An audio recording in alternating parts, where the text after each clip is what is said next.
Richard Eliezer mengungkap kronologi saat Brigadir J dieksekusi oleh Ferdy Sambo. Dalam pengakuannya, Eliezer mengatakan dirinya sempat berdoa meminta Ferdy Sambo berubah pikiran. Dijelaskannya, Eliezer sempat merasa kalut usai diminta Ferdy Sambo mengeksekusi rekan ajudannya sendiri. Eliezer menceritakan bila ia sempat berdoa di dalam toilet, berharap Ferdy Sambo membatalkan niatnya. Saya masuk ke toilet, saya berdoa, Tuhan, kalau bisa ubah pikirannya Pak Sambo, ya Tuhan. Biar gak jadi nembak, ujar Eliezer dengan suara tercekat, seperti dikutip Grid, ID dari Kompas TV, Rabu, tanggal 30 November tahun 2022. Saat itu Eliezer merasa ketakutan dan tidak tahu harus bercerita kepada siapa.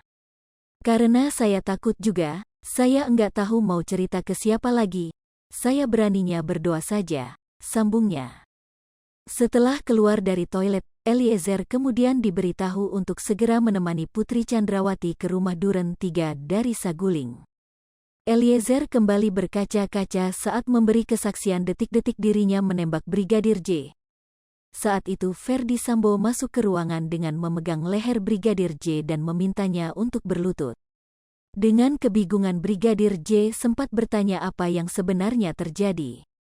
Setelah itu, Eliezer diminta untuk cepat menembak rekan sesama ajudannya tersebut.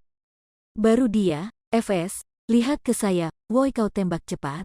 Saya keluarkan senjata dan langsung tembak, ujar Eliezer. Karena ketakutan, Eliezer melepaskan tembakan pertama dengan menutup mata. Ia kemudian melepaskan tembakan sebanyak 3-4 kali. Setelah tubuh Brigadir J jatuh, FS kemudian maju dan menembak dengan 2 tangan. Akhirnya, Brigadir J tewas di rumah dinas Sambo di Kompleks Polri, Duren 3, Jakarta Selatan pada tanggal 8 Juli tahun 2022. Atas perbuatannya, Richard Eliezer, Ricky Rizal, dan Kuat Ma'ruf didakwa melanggar pasal 340 KUHP subsider pasal 338 KUHP. Jo pasal 55 ayat 1, pertama KUHP Jo pasal 56 pertama Kitab Undang-Undang Hukum Pidana, KUHP. Ketiganya terancam pidana maksimal hukuman mati, penjara seumur hidup atau selama-lamanya 20 tahun.